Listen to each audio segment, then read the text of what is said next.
Hello，大家好啊！咁今日咧就同大家示範點樣喺 WooCommerce 度咧就 integrate，即係接駁Mailchimp 呢個newsletter 嘅工具嘅。咁其實 Mailchimp 啊，咁大家都有少少印象咧，就係其實係幫你去發一啲我哋叫又唔可以話 junk mail 嘅，又我哋叫 bulk mail 啦，或者我哋講得好聽啲就叫 customer journey 啦。咁如果大家可能有時你 subscribe 咗一啲email 嘅時候咧，你會見到佢點解咁醒會隔幾日會 send 信俾你，好自動波咧？嗱，或者你買咗某件產品之後，佢會忽然間俾封信你咧？咁其實中間係點樣做咧？咁其實中間就係透過 Mailchimp 去做嘅。咁我哋其實 Mailchimp 咧，你見到畫面上面咧就佢官方有一個 WooCommerce 同埋 Mailchimp 嘅 integration 嘅 plugin 嘅。咁而家我就示範咗俾大家睇。嗱，咁你就 install 啦。咁其實我自己之前玩過咧，成個 Mailchimp 嘅 integration for WooCommerce 就都唔係好難嘅。其實你見到都係按個掣，但當然啦，首先你要開咗個 Mailchimp account 啦。咁Mailchimp account 其實好似係如果你嘅用量好低嘅話，其實都係免費嘅。咁但係咧就唔可以開一啲新嘅 contact list 咯。可能你淨係得一個 list 啊。咁即係話你唔可以再將啲客戶分類。咁但係當然咧，我哋呢啲咁鬼死唔要俾錢嘅人，我梗係諗啲方法啦。因為佢之後會仲有個 tagging 嘅，即係佢分 category 啦、tag 啦。咁你其實就好似我咁樣啦，填翻晒啲簡單嘅資料啦。你畫面上面見到嘅呢個咧就係Mailchimp 喺 WordPress 嘅情況啦。咁都係填翻啲公司資料啊呢啲嘢啦。咁填完之後咧就可以開始 integrate 噶啦。係啦。咁揀翻香港啦，做翻你嗰個語文啦。之後咧就可以去結合噶啦。Next step，咁佢都會問一啲，應該會問一啲問題咁樣嘅，咁你答翻佢啦。係咁呢啲你又打翻啲基本嘢就 OK 啦。好啦，咁佢下邊有一個叫 opt-in setting 嘅 opt-in setting 咧，由於呢個係一個 WooCommerce 嘅 plugin 嚟噶嘛，佢就會幫你喺自動波咧喺 check out 同埋註冊用戶嗰陣咧，就會問佢要唔要 opt-in 嘅。咁你話喺 newsletter 情況嚟講，opt-in 就等於 subscribe 啦，係咪？即係你 subscribe 咗個newsletter，咁你仲要有 opt-out 嘅喎。即係話啲人你要俾個權利啲人去可以離開呢個，即係我哋叫唔訂閱啦，離開你退訂啦。咁退訂就會擺喺個email 度嘅。咁Mailchimp 佢會自己 handle 呢件事噶啦。咁咧畫面上嚟講就已經安完噶啦。其實好簡單，我自己覺得。好啦，咁入咗嚟之後咧，呢個就係你嗰個接駁嘅畫面啦。咁你就要睇下自己咧之前接駁嘅嘢，即係你去而家佢就會 synchronize，即係接駁翻你 Mailchimp 嗰個 server，佢就會，如果你係正常接駁到咧，呢度就會出一啲數字，就係代表咧你已經成功接駁到噶啦。係啦，咁我就 check 完啦，係啦，咁例如我哋有喺 Mailchimp 上面記錄咗6個 order 啦，有6個訂者啦，咁呢個我哋就已經 confirm 咗啦。好啦，咁然之後咧我就嚟到咧咁你見到啦，如果當你安咗呢個 plugin 之後咧，其實你就會多咗呢個 subscribe to our newsletter。咁陣間我哋會做少少翻譯改翻啦。咁其實如果啲客人咧佢打完個 email 咧，佢即係佢照樣 keep 住喺度唔問 kick 佢咧，就當佢係 subscribe 咗啦。咁而家我試一次啦。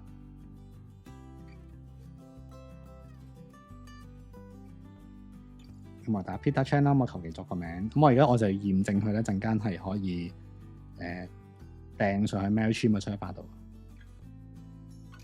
咁我就購買課程啦。咁呢個係我哋點知學嘢嘅新嘅平台啦，就係做一啲網上課程。咁你大家有時間可以上去睇下。好啦，咁嚟到呢度啦。咁呢個就係 Mailchimp 嗰個 back end 啦。咁你每次開咗個 account 之後咧，其實你開咗個 Mailchimp account，其實都應該有呢個 back end 嘅。好啦，咁我就見到咧，咦，好似唔多對路喎，未 upload 上去喎。咁個原因咧就係因為會唔會未咁 synchronize 咧？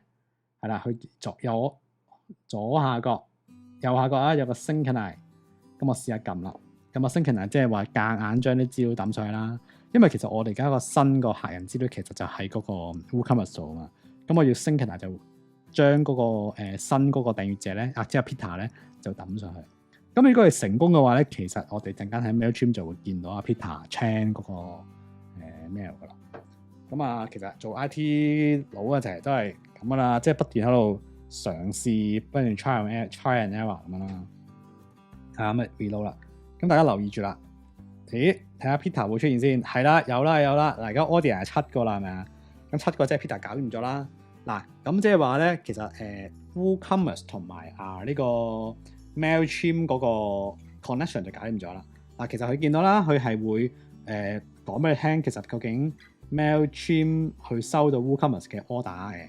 嗱，呢個位咧就比較難啦，因為由於我就唔想課金嘅，係咪？咁我就用 tagging 咧去分咯。但係個唔好處咧就係話，你同一個 audience list 啦，即係同一個 email list 啦，你自己要幫每一個客落唔同嘅 tagging 咯。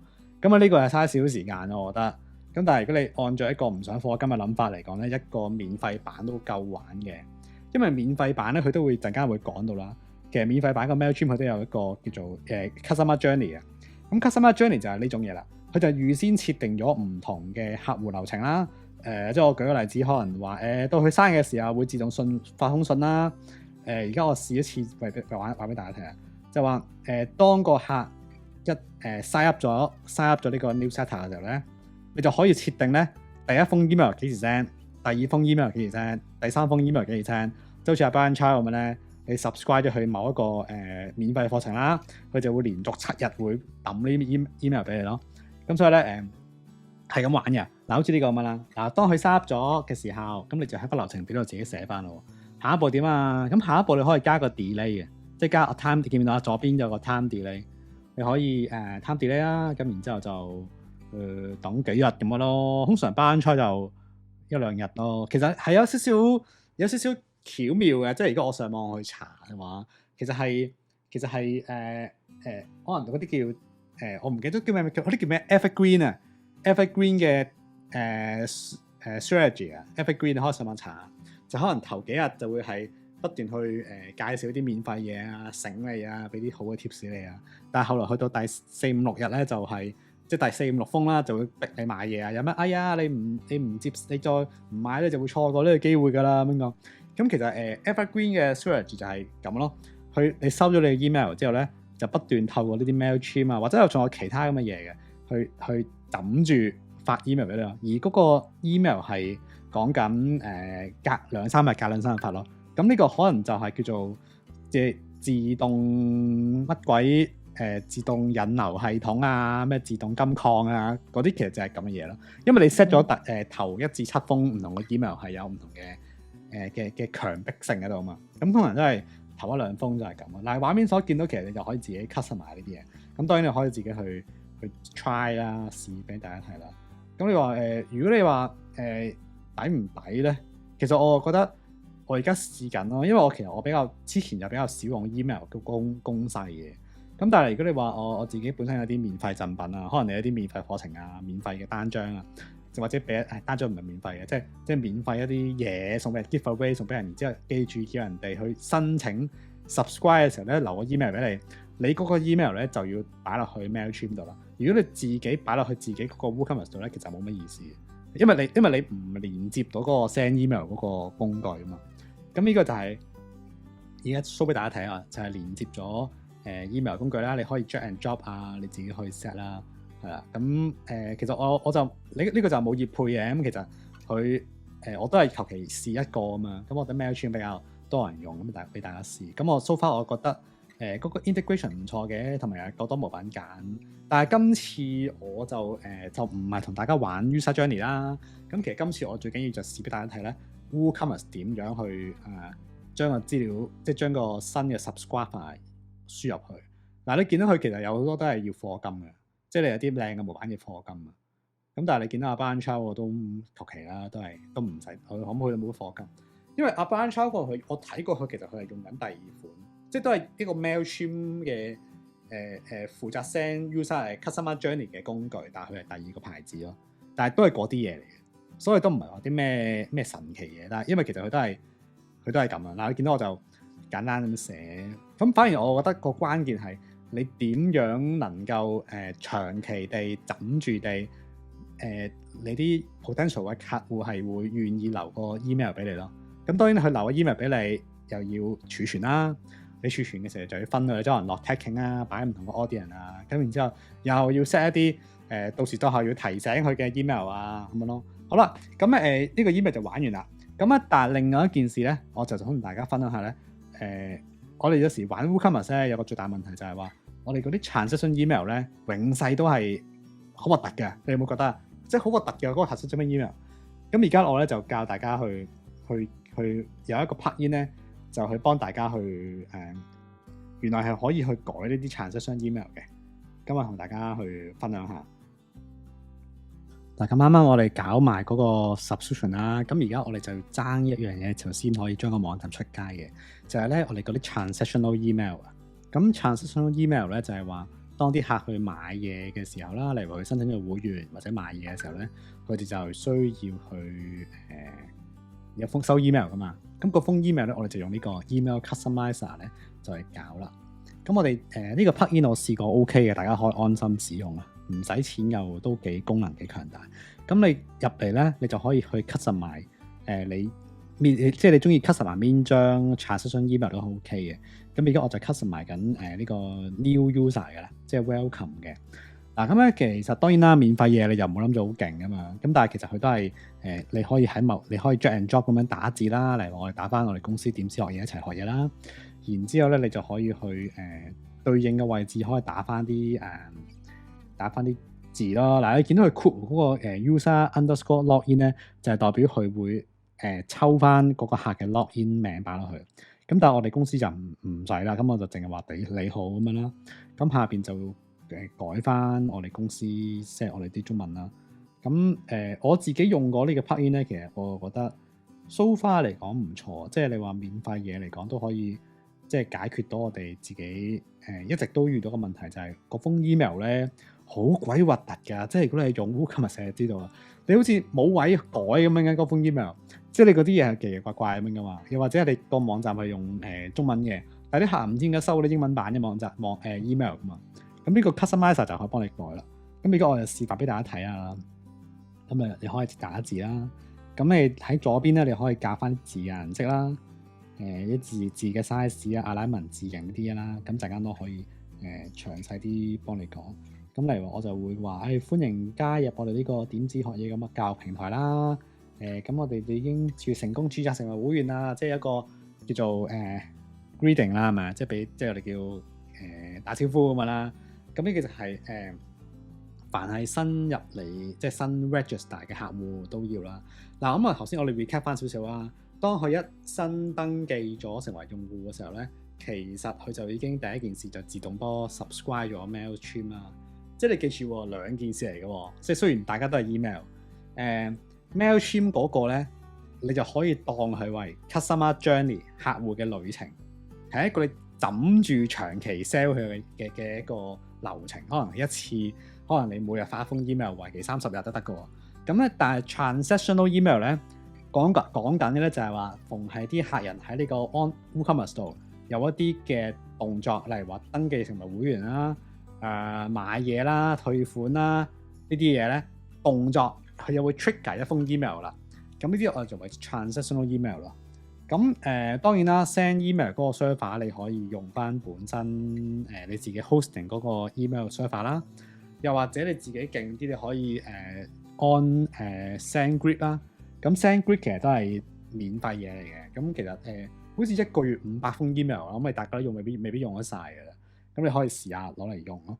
咁都係 OK 嘅。咁但係我今次其實就用翻本身個 email server 就算啦，即係我係用西關。嗱，咁我哋而家咧就打字啦，係咪？即係繼續打，就係話通常咧就new user 都會同你講話，喂，用戶名、用戶密碼係咪？咁然之後同你講話，你可以點樣登入，即係有啲比較指示性質嘅字嚟嘅。咁你見到咧樓上喺 back 隔離有一個叫標打啊嘛。咁一陣間我哋可以試一試撳個標打咧，你就可以見到咧，其實係可以成幅 email 去砌出嚟嘅。咁我打埋呢個先，係啦。咁我打翻我哋 logo 啦，點子學嘢，一齊學嘢。咁而家我哋陣間就會撳個標打俾大家玩下啦。咁個 builder 咧就係用嚟去即係砌嗰個 email 嘅 blog 啊，個 blog 係啦。咁如果你呢邊就係可以 upload 啦，咁你可以 upload 相啦。嗱，我 upload 翻我哋自己嘅一啲嘅相啦，upload logo 啦，係啦。咁但係呢個就我發現咗錯啦，其實唔應該咁 upload 啊。其實係應該陣間我會試俾大家睇，係用嗰個 builder upload。咁我陣間試一試，係啦。咁我啱，因為呢個 plugin 我係第一次玩，咁所以而家都喺度摸緊。但我覺得 OK 喎，即係我覺得玩過一次之後，我覺得唔使錢得嚟，又可以控制到唔同嘅 transaction email，因為都幾多㗎嘛，係啦。save 先，係啦。咁而家我 preview 啦，然之後我係可以試 send 俾自己都得嘅。係啦，咁陣間我會試 send 啦。嗱，呢個就 builder 啦，builder。back 呢個位，咁咧你就可以去揀啦。咁我哋由上到下，上中下啊嘛，你可以試 drag and drop 啦，係咪啊？因為見到我都好簡單啦，drag and drop。然之後你喺每一個role 裏邊咧，你都可以擺一啲 element。你可以擺相片啊、字啊呢啲咯。我試下加個 element 或者 delete 佢先。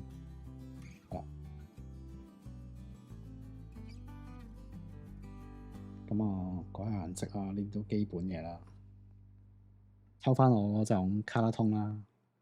咁然之後咧就嗱，咁你咪成個 website 咪即係成個 email 咪好似你公司嗰個顏色咁嘛咯。因為你喺嗰邊，你喺下邊可以改個顏色噶嘛。你喺嗰個row 嗰個位啊，改翻你公司嘅隻顏色。咁然之後咧就可以寫翻呢啲歡迎嘅字句咧，就噔噔噔就完成晒呢封 email 啦。咁用 customizer 嘅好處咧，就唔使去改曲咯。如果唔係，你就要自己打開個 code editor 去改。嗱，咁你見到咧，呢個 builder 可以分一行一個 column 啦，一行兩個 column 啦，三個 column 或者四個 column 都可以嘅。咁然之後可以加上加其他嘢。嗱，咁我而家又再試一次加個 logo 上去啦。係啦，咁加完咧，我自己就中意縮細啲嘅 logo 啦。我先搬咗上去先，係啦，搬咗上中間先。咁然之後我就收翻細個 image， 係啦，OK 啦。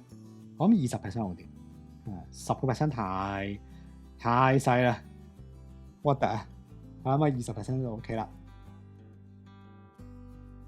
咁啊，字我又用16啦。咁大家其實你玩嘅時候，你咪用翻改翻你自己公司啲 size 咯。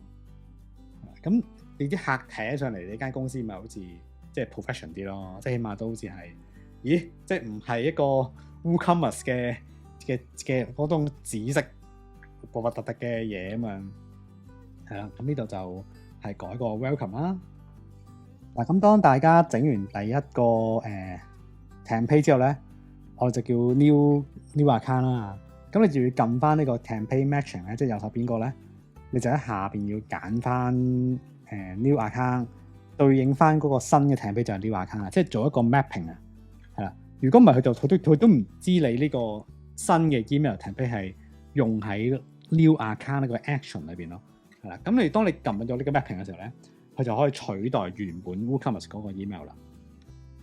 咁 set 完之後咧，我就而家即刻就試下買一次啦。咁我哋嚟翻我哋嗰個網上網店嗰個平台啦，即係個網上課程平台啦。咁你見到而家呢個我哋出鋪攻略就0蚊嘅，大家如果有興趣都可以去免費攞翻呢個account 啦。咁記住你可以 tick 翻 subscribe 翻我哋嗰個 newsletter。咁然之後咧撳買啦，係咪？咁呢個時間就已經 subscribe 咗 Mailchimp 啦，同埋咧你會收到一封靚靚嘅歡迎 email 嘅，咁就成功咯。咁即係話其實你下次你試下，你整完之後咧，你試下登記喺個 online shop 度登記個戶口啦。咁你記得要做翻嗰個 mapping 啦，咁就 OK 啦。好啦，咁既然做咗一封咧，就做埋下一封啦。咁我哋而家就開始做咧，就做翻其他啦。咁我哋會做呢封係thank you 嘅 ，thank you 即係 complete 係啦。唔係喎，thank you 呢個 processing 啊，我哋係做 processing 啊。processing 咧，我陣間就會解釋噶啦。processing 咧就係代表咧個客落咗單，但係俾咗錢，落咗單同時間俾咗錢。咁然之後咧，但係件貨就未出嘅。OK，我再講一次啊。係落咗單，俾咗錢，收咗錢咯喎 ，payment received，但係咧個貨係未出嘅，係啦，咁就叫 processing 咯。咁我自己玩嘅時候咧，都大概玩咗我諗10分鐘到啦，就做咗一個啦。係咪？嗱，咁你見到啦，其實呢個係已經成功購買咗啦，咁就係做咗出嚟啦呢封。咁但係咧，我都想趁呢個機會同大家去講下咧，其實喺 WooCommerce 系統裏邊咧有唔少嘅 order status 嘅。咁 processing 頭先講咗啦，就係 payment receive 咗，但係就未出貨。pending 咧 pending payment 咧就即係 order receive 但係未收到錢，係啦，兩件事喎，即係個客撳咗話可以買想買，但係就未俾錢你。completed 咧就即係話已經出咗貨啦，係啊，三大功能啦，你可以咁諗，三大功能。咁一般如果你係用 bank account 即係銀行入數嘅話咧，就一般嗰個 order status 就會係 processing 嘅，係啦，就會係 process。sorry 唔好意思，銀行入數就係 pending 係啦，銀行入數就係 pending 嘅，係啦。咁如果係信用卡咧就會係直情係會先由 processing 啦，就會先會嚟咗 processing 咯。咁你當然啦，你可以自己再設定。如果我係用 online course 嘅話，就可以係直頭係一收錢就可以係 completed 嘅。咁呢幅圖可以大家睇下，就係講緊嗰個 order status 嘅一啲進化啦。咁我哋最後會係completed 啦。咁如果有 refund 就會係 refund 咯。咁但係你記住 definition 得㗎啦，即係記住 pending、processing、complete 同埋 refund。咁然之後咧，你就喺相關嘅位置咧，都寫一封transactional email，咁就用翻呢個 plugin啦，逐封咁樣去改翻，咁然之後咧就去 map 翻嗰個位就得噶啦。好啦，咁而家咧我呢一步咧就係整呢個叫做 pending 嘅，係 pending。咁 pending 嘅意思即係話咧，再講一次啦，好唔好啊？就係個客撳咗掣，落咗 order，想買，不過你咪未俾錢。咁呢個時間我哋係咪需要有一封 email send 俾佢咧？就喂，我收到你個 order 啦，不過你未俾錢。咁所以咧，我哋就會講俾佢聽，我哋點入錢嘅係咪？咁其實我就覺得咧，呢一封 email 咧係最有用㗎，因為其實係個客想買但係未俾錢啊嘛。咁你就要盡快自動 send 封 email 俾佢咧，就話係我哋以下咧就有呢啲入錢方法，咁你就俾錢啦咁樣。咁呢封就係嗰個叫做 pending 嘅 email， 或者我哋簡稱叫 invoice 啦。係啦，咁我就喺我哋點知我哋嘅網站度咧，就將一啲付款方法就吸過嚟啦。咁我哋就一般都係銀行轉帳啊、轉數快啊、PayMe 啊呢啲我哋都有嘅。係啦，咁大家咁我擺落去咯。咁你見唔見到啊？其實我哋就係透過呢啲方法，當個客人一想落單但係就未俾錢嘅時候咧，我哋就即刻咧就 send 個 email 過去追佢俾錢。咁而佢裏邊咧就會有齊一啲付款方法啦。咁你當然啦，而家最興就係俾埋 QR code 佢啦，係咪？咁但係咧，我哋發現咗咧有一個好大、好重要嘅問題嘅，就話原來咧 WooCommerce 係唔識得自動 send 㗎。即係例如話，假如我一發現咗，即係一落單啦，佢係冇俾錢啦，原來係唔識得 send 一封 email 㗎，佢唔識自動㗎，係要 admin 自己 send 㗎。咁我哋而家咧就揾到一個方法咧，係可以調教 WooCommerce 係可以自己 send 㗎啦。咁我就去上網搜尋呢件事啦，咁就發現咗其實好多網主咧都發現咗呢件事嘅。咁咁啱咧就話有一個人咧就寫咗段曲出嚟咧，就話其實你只要將呢段曲咧擺喺你嗰個 WooCommerce 嘅 function.php 度咧，你就可以 send email 出去啦。